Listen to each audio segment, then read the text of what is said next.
All right, here we are live. Hey, Blaine, welcome today. I'm really happy you could join me. Hey, Uh, Troy. hey, for those of you who are brand new joining us here, Blaine and I have gotten together because we are putting together a joint project. And the joint project is, and I'm looking at my notes here, it's 90dayblogging.blueprint.com. 90dayblogging.blueprint.com. Because what we're doing is we're working with our customers, we're working with our clients, and we're sharing out on YouTube to be able to give people the tools that they need to take whatever their passion might be, to take whatever their love in life might be, and learn how do you write about it, how do you turn it into traffic, how do you monetize it, how do you actually make some money from what it is you love. So listen, I want to start off by sharing a snippet here that Blaine just shared with me and by golly, folks, honestly, my arms were going like this after he told me because I was just blown away with this. The dude had, in the last 30 days, he had 767. That's wrong. The last 7 days. The last 7 days. Yeah.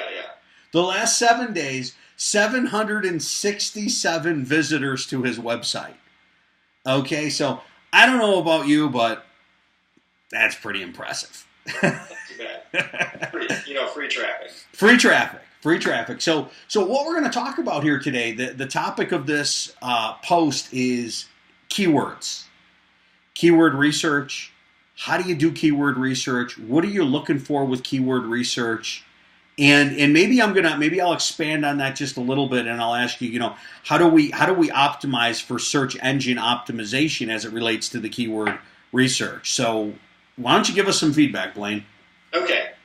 I'm going to explain this as simple as I can. We're going to talk about blogging, for instance, right now, because you can do keyword research for a lot of different things, but because we're doing the blogging blueprint thing, let's just talk about that. So let's say you're writing a post and maybe the main topic of your post is keyword research, like this video is about. You would actually go and you'll want to do some keyword research on it. I'm actually going to change that because it's a little confusing. Let's say your post is about cat training, because I like that one. Okay. And you're going to write this blog post. It's going to be about 550 words.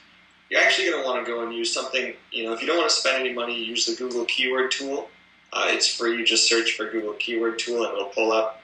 In there, you type in your main keyword and it'll give you a bunch of results. Basically, I've created a little bit of a formula, and if you sign up for the 90-day blogging blueprint, I'll put my formula. I wrote a little ebook on it. And what it is, it basically says you find all the keywords that have 15,000 or more searches a month, right? And the Google Keyword Tool tells you this. Okay. And then you go and you take those keywords, you search for them in Google, see the number of results, and anything that has 500,000 or less results, those are your hot keywords. I mean, you can rank on those within a day or two. And the way you rank is, so you'll find 3 to 5 of these strong keywords, okay? And the way you really rank on it, and there's tools, there's plugins that you can use that will help you do this more effectively. You write up your post, and once you get good at it, you won't even think about it, it'll just happen. And you pepper these keywords throughout your post. You got to make sure you have an image, and the image title has to be one of your main keywords. The title of your blog post has to include your keyword. You don't want it to be just cat training. You may want it to be how to find the best cat training or something like that. It just has to include it, right? And then throughout your post, you want a keyword density of about 2%, which that probably doesn't mean anything, but these plugins that you use will calculate it out for you and tell you what percentage of your keyword, what your keyword density is. So basically, pepper it out throughout your post. And then, about halfway, a third of the way down, you put another headline in there, which is going to be called an H2 tag, and you want to have your keyword in there. A little bit farther down, you maybe want to create an H3 tag and also have your keyword somewhere in there. So the reason you have 3 to 5 keywords is you have your one main keyword, cat training, right? And then you'll have 2 to 4 other keywords that will be used in as well throughout the post. The reason you do this, the way Google's algorithm works, most simply, what they do is they look for your main keyword, and then they look for related keywords. And there's a word for it, it's escaping me, it's LSI is what it's called. It's technology that looks for related keywords to your main keyword to make sure that you're not just keyword stuffing your post. Basically assures to them that you're talking about content that's relevant, and you're not just throwing keywords in there to try and get your post ranked. And then the other thing in your post, you also want to link out to another video. Sorry, not a video, but you want to link out to another blog post that the actual title of the link should include one of your keywords. And besides that, I mean, using tools like All-in-One SEO, you can write a description, which will show up in Google, put your keyword in there. Make sure your tags and your keywords of that post are also have your keywords included. And that's a high-level overview. I mean, this is something that, in reality, to show you how to do it, we'd have to do a screen share, and I would have to walk you through exactly how to do it. But we'll definitely have that provided as well. Okay, super. So listen, I know that you and I have jumped the gun a little bit, because what happened was on the last trainings that we did last week, we all of a sudden decided at the end of one training we were going to see if the term 90-day blogging blueprint was available, and it was, and we got it.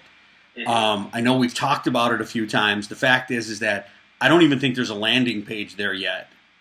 Yeah, it'll be a day or two. So by the time you get this, hopefully by the time the people get this, that page will be up. It'll be real simple. It'll be real sweet.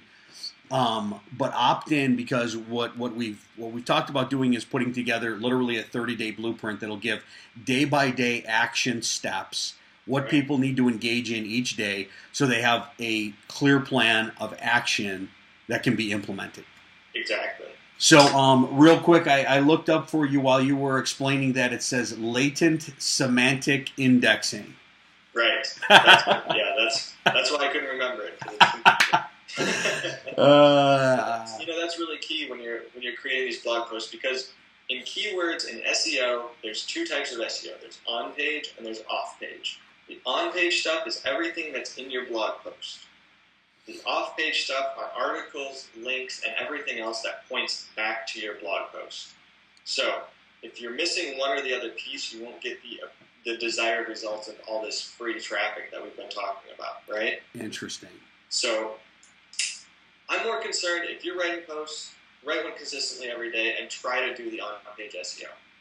Once you get good, once you're comfortable writing the post, then start to really hammer in and start to go through and do the SEO.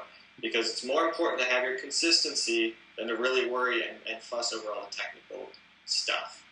So in other words, people can even go in and clean it up afterward. They can go back to their articles and clean stuff up, make it better. Exactly. Okay.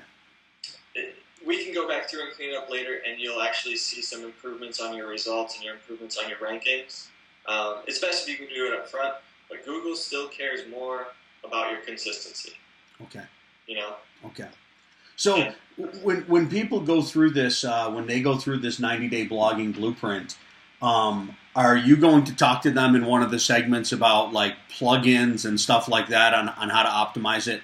Yeah. So we have, and a lot of people will suggest about half a million plugins, and there are just thousands upon thousands of plugins you can use.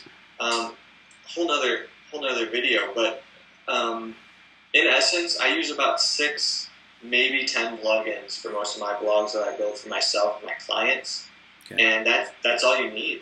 There's a few key ones that'll help you do the important stuff like the SEO and the social marketing pieces. Besides that, the rest is just fluff that effectively can get in your way and make your blog slower. So it's really important to be choosy of those plugins. Okay. All right, buddy. Thanks, man. Good stuff. Thank you.